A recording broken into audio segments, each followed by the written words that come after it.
time ko sa Bukid-Bukid diri sa Karkar nga public school. So pioneer nga teacher jud ko dito. So handling daghan nga subjects yun. So including sa Filipino, nag-handle sa Filipino. So warita sa public, kung ka jack of all trades.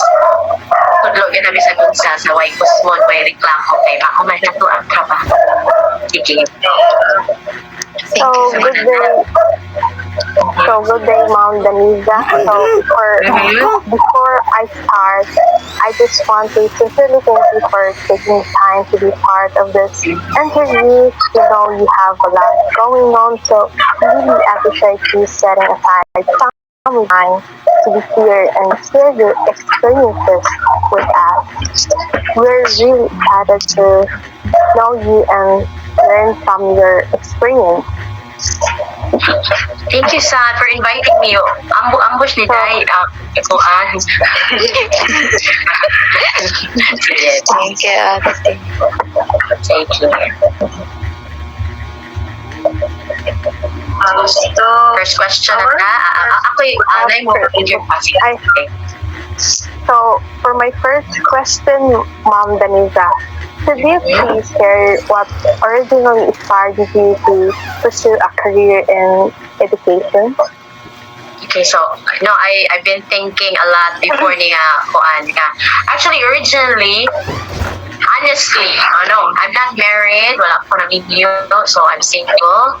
So, at first, when I graduated high school, I was very young. I was only 15 years old when I graduated high school. So, at that time, I didn't know what really to do, kabalo. So, I stopped for a year kay health purposes. So, sa una kay dali kita masakit. So, ni-stop ko 1 year. So, ni-try kong take sa normal. But then, wala ko ni dayon kay ni open ni diri. Ari ko nag-school sa Karkar City College, if you're familiar with Karkar City College. So, pioneer students ako. So, hindi ko sa mga pioneer. So, I was a pioneer student in Karkar City College. So, at that time, diyan na radyo ko nga, I just want to study. I don't know what to study, but I want to study since my mom is a teacher also. So, somehow, kurang na-inspire siguro nga may pag-elementary, when you are asked always, mana ka nga, what do you want to be when you grow up? Kurang ang makailaing makita nga job. Teacher, ang yun, mana ka teacher. Pero, originally, di po kabaw, di ko nahan mag-teacher. So, moto ni, feel ako, AD English yun ang akong major. I was Bachelor of Arts in English Language sa Karkar City College. Yeah. Right after kay ako mga nasa ESL, so wala pa jud nako ma-sense nga mag-teacher jud ko kuan. So na actually wala pa yung pandemic, feel ako di ko mag-public teacher adto ra jud ko sa ESL kay kung mag-ESL ka gud murag ang ako sang major sa Bachelor of Arts in English kay daghan kay mo kaingon sa ko nga daghan kay sa job opportunities kay dili ko na wala gani ko kaagi og practicum yun nga kuan. So sa akong journey di ba nag-OJT ko sa office. So ang teaching murag taphaw ra jud siya gamay kay wala kayo mi teaching kay sige naman may grammar ato ana mo ang literature basa-basa. So pag right after wala pa gyud ko kay bawo nga usa jud kanahan ko mag-teach. So pag adto na ako sa ESL like na-train ko dito nga how to teach niya ang among students ato is mga foreigners man. So like dito murag ni grow ang akong feeling nga ay murag nindot ay mga maestra no fulfilling kay sa feeling nga maana ka nga ala na learn ang imong student right after 2 months 3 months makakita ka og results. So grabe jud ang iyang fulfillment. So murag dito na ko nakuha nga ay basig pang maestra gyud siguro ko, pero nara sa ESL pod ako ang focus kay akong mama public. Tara ko sa kumang sus nakapoy yun kada gabi magbuhat og lesson plan niya. Honestly, pag sudyo na ko public, di pa dyan ko kabaw mo buhat og lesson plan. Kay in 2022, anong na-public ko, so or 80, di ba 2020 ang pandemic, nisugod ko work 2015. So after sa pandemic, nag-online class ko pani. So akong student direct ko dito sa Korea o sa Japan ang akong market. So yan, murag na board ko kay murag na ko sa balay perme. So pag 2021 is feel ako DPE sa CTU Dumanhog. So sa Dumanhog ko nag DPE. So yeah, wala na sa 18 units na gud akong nakuha. So 18 units para sakto na gud siya pang board ang kuan. So, kaya pag 2022, niya naman nga, dili na daw pwedeng makatake kung sa old curriculum, kay old curriculum man nakuha sa DPE. So, try na sa ko, take dito sa, ni-file ko, so luckily nakapasar sa ko on the sa 2022. So, wala. Dayon pag 2023, wala pa ko'y PRC ID. Kaya mo, kaya pagpasa na ko December 2022. Pag 2023, nangas lang, mga apply ta sa DepEd. So, ipaspasa sa ko, wala pa ko'y ID, wala tanan. Ipasa dyan ko sa mga documents. And then, pagka August sa 2023, luckily, nakasuda yun ko sa DepEd po. So, dito mo siya na-start ba nga. Pag suda ko, di gini siya kuhan, nihilab yung kumayo kay ang culture sa DepEd o sa ESL, grabe kalahig yun kay ugari ka sa DepEd, kani ato barihan na yung tag nationality, ari ka sa ESL kay naam na sila laing nationality, na sila kwarta, kung sila hangganan, ari ka sa DepEd, yanapad yung ko sa bukid. So, murag, lain, luoy kayo niya, maka-encounter kag mga bata nga, kanang, usa naman yun yung mga bata, napag yun yung mga ninganing nga bata, no, pating, buutan, usag-unsa. So, dito na mura, pagka 2023, mura na din ko og mga, basig mo din akong destiny nga, mahimong educator kay, fulfilling kay sa feeling nga, maka-educate kag student, ma-transform ni mo gamay yung lang kinabuhi niya, ma-inspire mo, na ko sa unsa pa kayo mabuhat, no nga, sa may akong matabangan ni mga bata, nga naam ni sila galingon. So, na-adyo ka, even the simplest person na-adyo ma-help sa kanausa. So, I think, usa sa ako ang fun nga mao ni pursue ko og ipadayon gyapon og teach kay ang iyahang fulfillment nga mahimong teacher lahi gyud ang iyahang fulfillment. So mao na siya.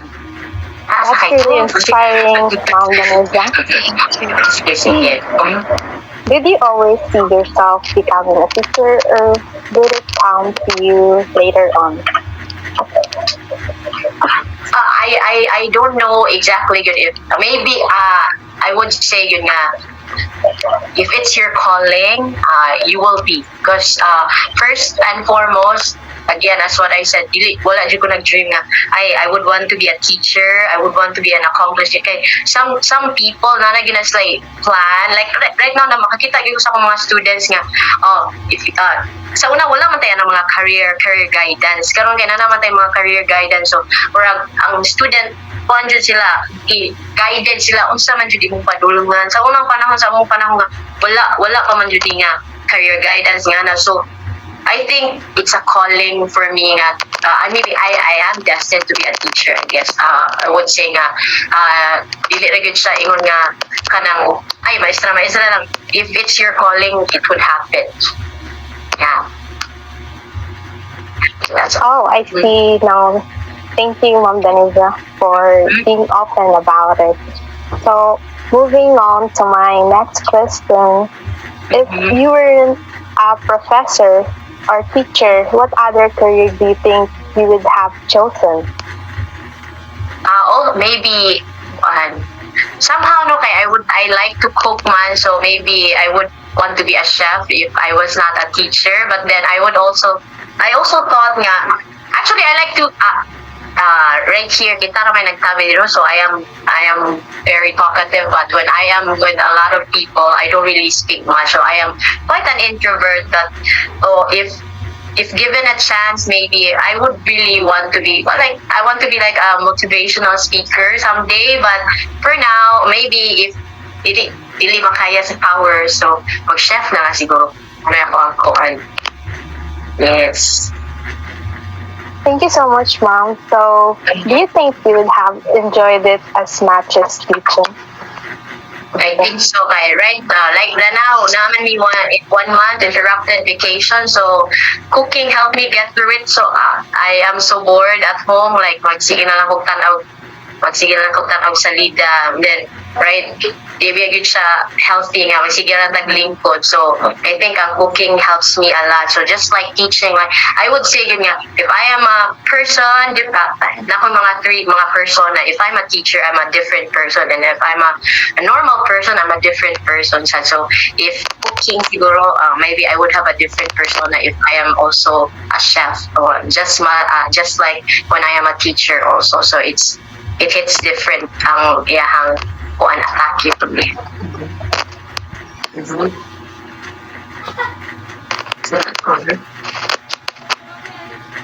Interesting. Thank you for sharing that, Ma'am Daniza. So, my third question is, how do you like to spend your time when you're not on campus or grading papers? I mean, we all know teaching can take out a lot of energy, so I'm really curious about what you do to relax, recharge, or even just have fun outside work. Yeah, actually, I am a very home person, so naran dito sa balay pirmi, so, magsige na akong tanaw, mag-Netflix, or na ato ang kuhan sa dita, K-dramas, Nang halin niya Mangitan ang K-dramas, so, wala to ang, so, mo ni siya reality. I would say, really, teachers are very busy.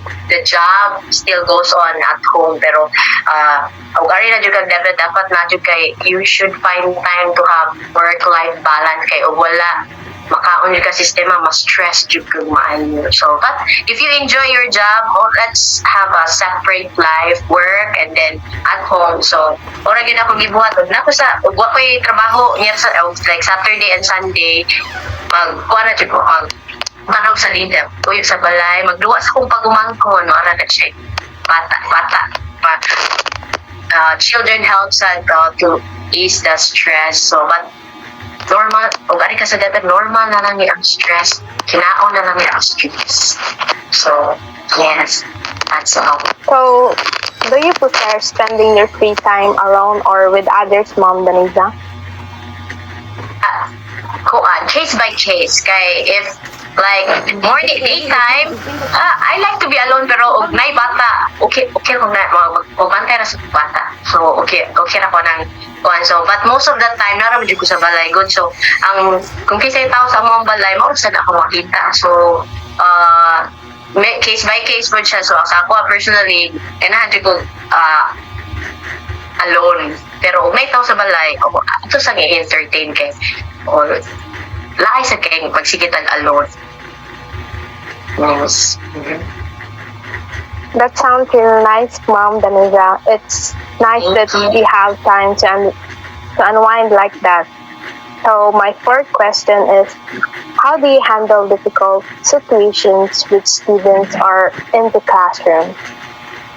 Okay, so no, in the future, you would be, of course, the end goal, if not, mag-DepEd namin dito sa teaching namin dito mo sa education na field. So, at first, kay, as I said, di pagikan ko ESL, taas dyan ako ang time sa ESL. So, how would we handle students nga in difficult situation? Di magud kami mo handle na kay we leave it to the management. Teacher are just teaching. So, most ni siya usa sa kanang difference yun sa DepEd kay. Ari ka sa ESL good, na like specific people to handle those kind of situations. Like you as a teacher, you're just a teacher. But if ari ka sa DepEd, jack of all trades ka, bisag dili ka kuan tanod, may pulis, imuha na tanan kay so I would share my personal experience, no? So I have this student nga I think buluyagon jud siya sa tanan murag ang kahatanang kahambugiro, ang tanang kapating na agud ani bata agud niya. Kuy ra buyag perti jung bright tang yun balikbayan ni nako siya grade 8 so pag grade 7 ako advisor kay ako may pioneer pa dito, so ako advisor niya pag grade 8 nila gisunod sa nako kay gamay ra lagi. So 7, 8 hanto ni balik siya grade 8 tulumi ka tuig nag-uban aning bata. So may mo jud ko mo ni pinaka burden ako kay first week pa lang nako sa public nagsumbagay na ya. Pag gikan ko kung SL, di kami masuko dito si SL. Okay, sa may mong kasukan niya, magsiki naman ni klase dito. May in-aircon pa na dito. Abot, tas bukid, porte pa yung inita. So, di pa ako masuko ato. Yung marag, saan ko pag-handle akong bata nga ning-ani nga. Mo dyan ni realidad, purting daghanang bata. Saan mo pag-handle tanan. So, ano rin siya, kanang,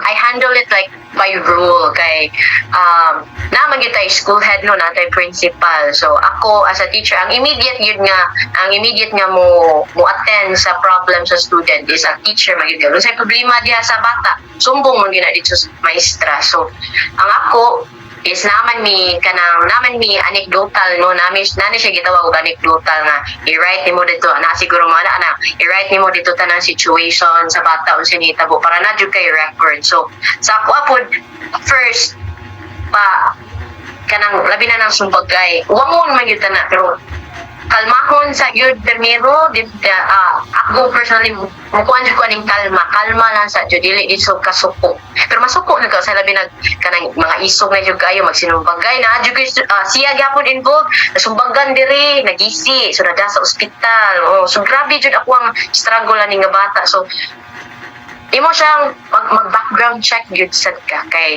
ang waka kabalo ba nga sige ra kag pangasaba diha si kag pangasaba wa kay ba sa ang bata sa personally kinasabaan sad sa ilaha dapat sa eskwelahan pra ang iyahang tanang mga kuan kay di na siya kasulti sila so adto niya ilabas adto niya ihatag sa iyahang problema ipamahin niya tanan siyang classmates siya na nagbubuyagon tanan. So dingana ang imuha ra jud buhaton is check the student, background sa student, i-settle good of na ay kuan settle and then have a recorded jud nga paper para if whatever kay you should also protect yourself as a teacher kay narabay ubang parents nga kanang napalihon ka ba ano man ang bata mo lahi na namang mga ginikanan ron kay mga isog na sa kaayo. So ikaw as a teacher you should protect yourself also. So na jud kay recorded ng documentation. So kani sa una di ko ganahan mag picture karon kada lihok sa DepEd picture kay pangintaan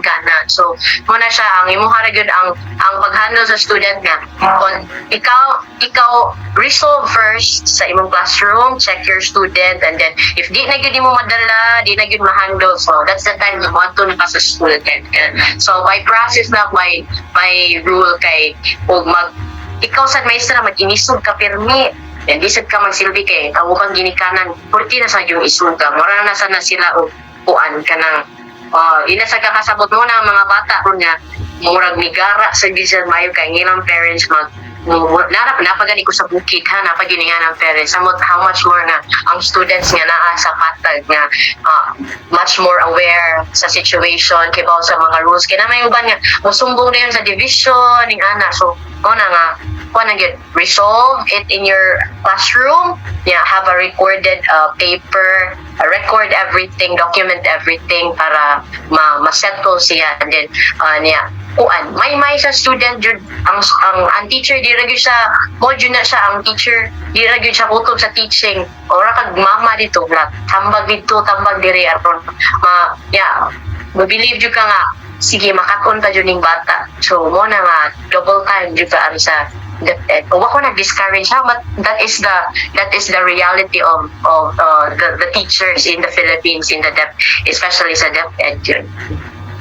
That's all that. Thank you for sharing your experience with us, Ma'am Daneza. And it was such a pleasure speaking with you today. Roxanne, do you have any more questions you would like to add? Yeah, so good afternoon, Ma'am Danisa. You've mentioned earlier that Filipino is not your major. So I would love to ask, can you share some experience and strategies in coping with teaching Filipino even though your major is different? Oh yeah. Okay. Especially now pag sunod ako sa DepEd is dili pa mi pag una mag-curriculum ang DepEd matatag. Kadungog siguro mo anang matatag. Murag wala pa mo ka under ana kay nanaman ka.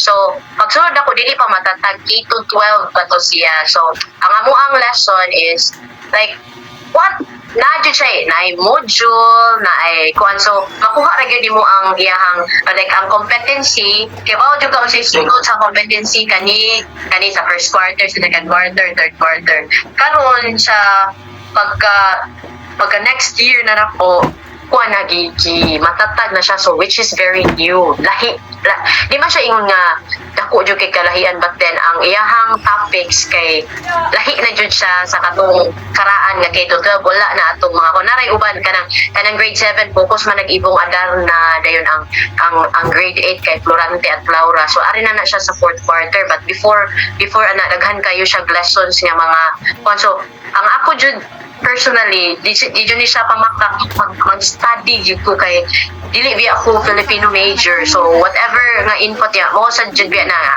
if you're the teacher you should be ahead of your students kay inig pangutana sa mga estudyante, miss unsa din ni miss ang ano din na miss niya ang ako sa jung barrier sa teaching sa Filipino is the language kay bisan pag Filipino tadi kay ko kamaog yun mo Tagalog o kuan, so mo na yun sa niya if you are, but then naman mi ka ng mga observations, no? So dili jud ko magpa-observe og Filipino kay di man gyud ako feel ang Filipino, but somehow ang strategy jud ako sa Filipino, let the student be the role model kay sa binayabas akong Tagalog inig ka Filipino class mag-Tagalog jud ko kay ang student mas ma-engage masudo silang utot if ma-practice good kay ug dili jud siya ma-practice useless kanya tanaw ni mo ilang writing niya labi nang mag-Tagalog in English ganito o saksak sinago sa yun na ilahang writing, so the strategy ra gyud nga akong gi-use is mag-study niya,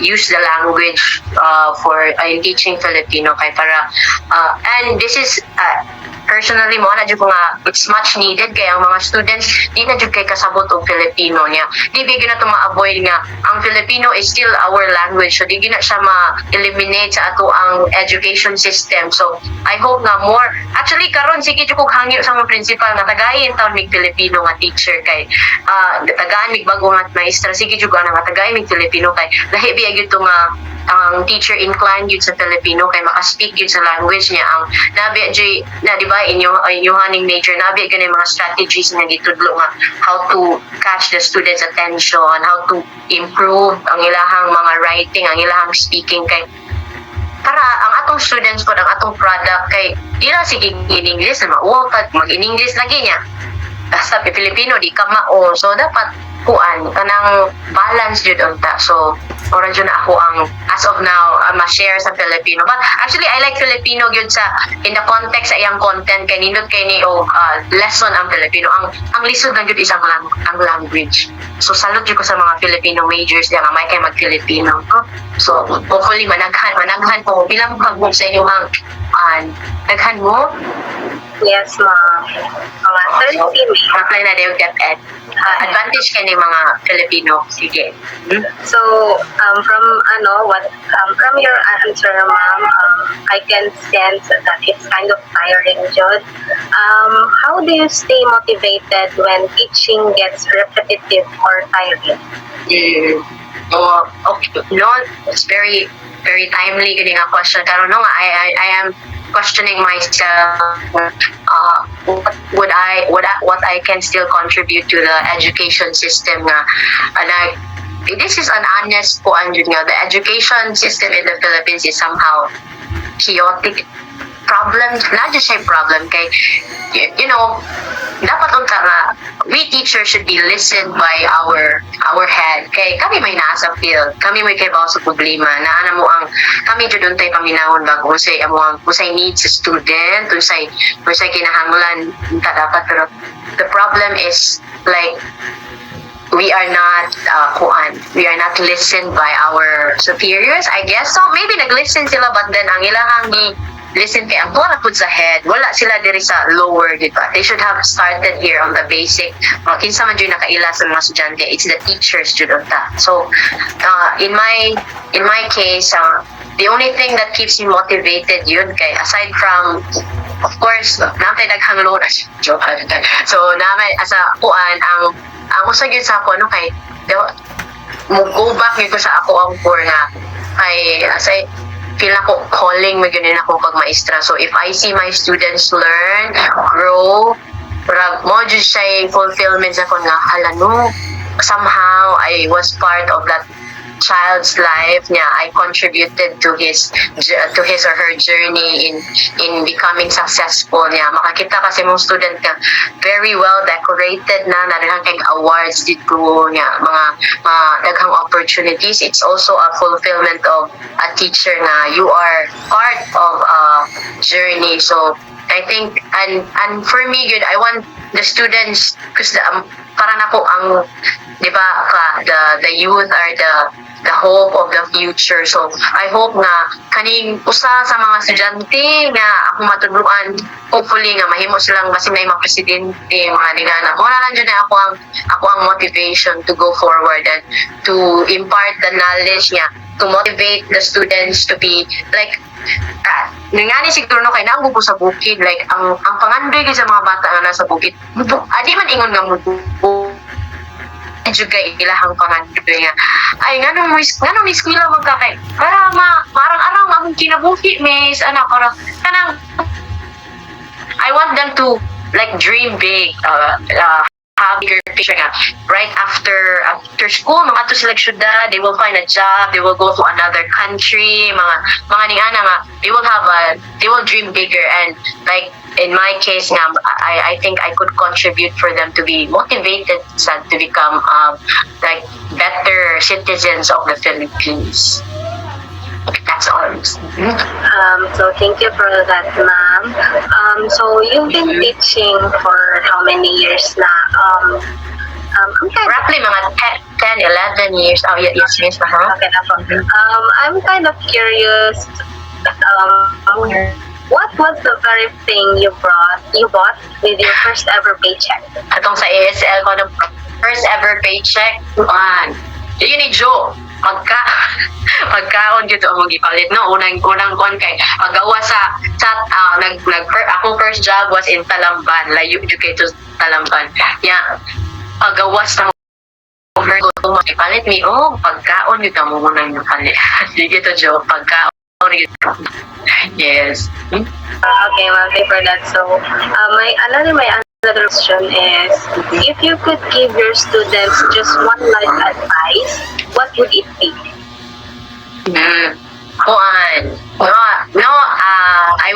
I would really advise everyone, or if I would advise, like, attitude matters, really.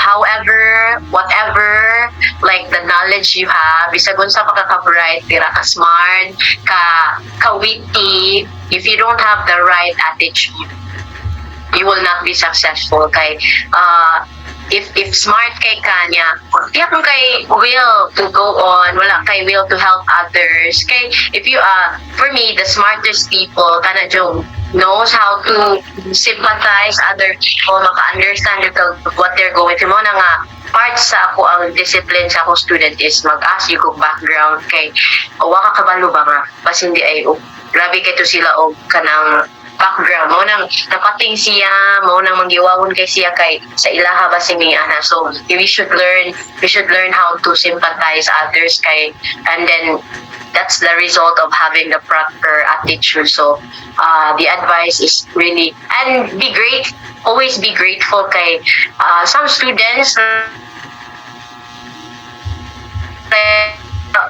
di na jud kay kita mag-say thank you dito sa bukid mo sa di kay mag-thank you, pero we should also be grateful mo na nga ang attitude very important to be successful. Kay the knowledge is just a bonus. If naa kay proper attitude, you will be successful. Okay, thank you for that, ma'am. So you've been how many years na in teaching field, and I can sense and I know that napamahal na po kasi yung students. I would like to ask, what do you hope to your students remember most about your classes years from now? Actually, I also think of that, kay, I don't know what would the students think of me, and personally, really care what other people think of me. Kay I just do my job, I teach. That is my job, to teach. So maybe if I am going to be remembered by my students, maybe I would just have to say nga someone, a teacher who like just a friend. Kaya actually ang akong approach na high school mo gud ako, but ang akong approach is like friendly, but if masuko kita kay sa mo sana akong unang kuan ba nga pag una di kay ko masuko kay kanang dagko na sila ako muna dagko na sila okay na sila kuan nya sige tag pangasaba mo sing mo sa mo pa, but then you should create a gap UDI between the relationship. Like you can be friends, like I just want to be remembered nga a teacher to be relied on kay para like if they remember me ay at sa mangutana ni Miss balik sa tani Miss kay unsa na nga mga kuan di ko ganahan atong ma-remember nga pinaka-strictang maestra, pinaka-maldita kay murag well, it's good also for other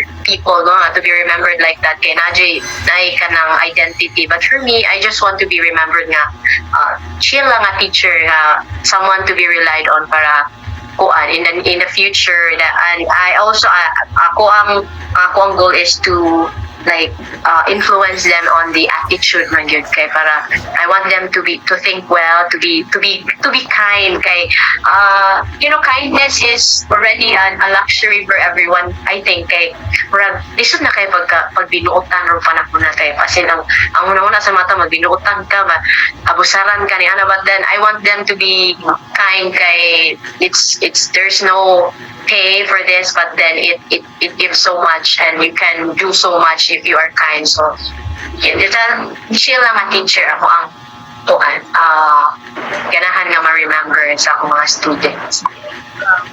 So that was kind of kayong answer. And this would be my last question to you, ma'am.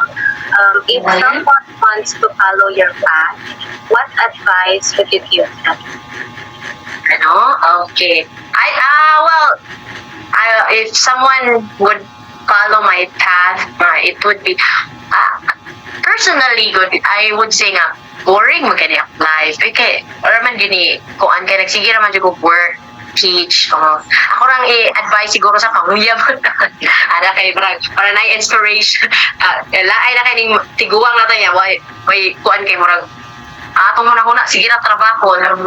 So maybe akong paano if someone would be a teacher, like always do not think of yourself anymore. Think of what you can give to the students. Kay I always believe nga every people are placed in an area nga they are most beneficial. So you are there for a reason. Mo nang na-teacher ka, kay naa kay purpose, mga doctor ka, nga na kay you have a purpose. So if someone would follow me, like I would advise na be yourself, like give what you can give, cause do your job, cause man ito ang bread and butter. So do not just like anang dawat limpyo and everything kay it doesn't it doesn't pay the price nga magsige ra kag lingko dito kay trabaho, and then advice jud is just to be kind. That is really my motto lang, just be kind, always have a heart to listen to others nga ayaw lang imuhang self-permit, listen to others kay you cannot learn more if you don't kanang open up yourself to others. Like you can be of great help, but then di ka relate maayo, di ka kahatag nila, dili ka kasabot sa ug asa sila nagikan. So that would be my advice to someone who, and lastly I would say nga, if you want to be a teacher, you should be brave enough kay especially sa DepEd. Di man pag-discourage upon, but the DepEd requires a lot of energy, a lot of isang asa nga teaching field. We need siya, but di ni mo passion ang teaching, wala kay passion sa teaching, murag it would be kanang hard work kay dili man ka maka-enjoy. So if you want to be a teacher, have the passion to teach para ma-enjoy jud mo ang teaching. Di ka man sige una nga ngano man ni. So at the end of the day, yung goal is to let your students learn from you, and then that's what matters. You change a children's life. You motivate, you molded the students into a better person. So, Thank you so much, ma'am. From all of your answers to our question, we really felt the sincerity and you really love your job as a teacher. Wala niya akong lifestyle. So thank you so much for participating in our interview, ma'am. And I would like to ask permission to I will take a screenshot. Smile, guys. Smile, 1, 2, 3. Yay! Ay nako, so thank you so much kayo, ma'am. Thank you. Thank you. Nice to meet you, everyone. Thank you. Guys, chat lang yan ako, Day, ha? Bye. Thank you. Thank you so much.